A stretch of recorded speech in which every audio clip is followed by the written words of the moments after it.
ദിവ്യാംഗരുടെ ക്ഷേമത്തിനായി പ്രവർത്തിക്കുന്ന ദേശീയ സംഘടനയായ സക്ഷമ സെക്രട്ടേറിയറ്റിന് മുൻപിൽ പ്രതിഷേധ ധർണ സംഘടിപ്പിച്ചു. ദിവ്യാംഗരുടെ ശാക്തീകരണ ദിനത്തോടനുബന്ധിച്ച് നടന്ന പ്രതിഷേധ പരിപാടിയിൽ സക്ഷമ സംസ്ഥാന ഉപാധ്യക്ഷൻ രഘുനാഥൻ നായർ അധ്യക്ഷനായി.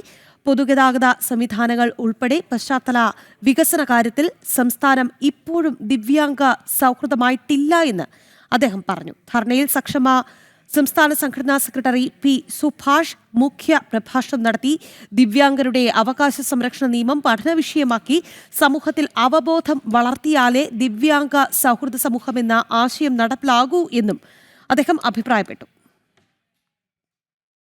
നിയമപാതയിലേക്ക് വരുന്ന നിയമ വിദ്യാർത്ഥികളും പുതുതായി വളർന്നു വരുന്ന തലമുറയിലെ വിദ്യാർത്ഥി സമൂഹത്തിനാകമാനം തന്നെ ബോധവൽക്കരിക്കപ്പെടുന്ന രീതിയിലേക്ക് ഈ നിയമത്തെ പഠന വിഷയമാക്കി നമ്മുടെ സിലബസുകളിൽ ഉൾപ്പെടുത്തിക്കൊണ്ട് RPD ആക്ട് ഒരു പൊതു സംവിധാനമാണെന്നും വളർന്നു വരുന്ന വിദ്യാർത്ഥി സമൂഹത്തെ അവർ പലതരത്തിലേക്ക് മാറ്റപ്പെടുന്ന ആളുകളാണ്. ചിലര് നീതിപാലകരായി പോകും, ചിലർ വലിയ നിയമപാലകരായി പോകും, പലതരത്തിലുള്ള ഭരണകർത്താക്കൾ, രാഷ്ട്രീയക്കാർ, അങ്ങനെ പലതരത്തിലുള്ള ജനാധിപത്യത്തിന്റെ നമ്മുടെ സമൂഹത്തിന്റെ വിവിധ തുറകളിലേക്ക് ഉയർത്തപ്പെടുന്ന ആളുകളാണ് ഇന്നത്തെ വിദ്യാർത്ഥികൾ. അതുകൊണ്ട് തന്നെ വിദ്യാഭ്യാസത്തിന്റെ ഭാഗമാക്കുകയും കൂടി വേണം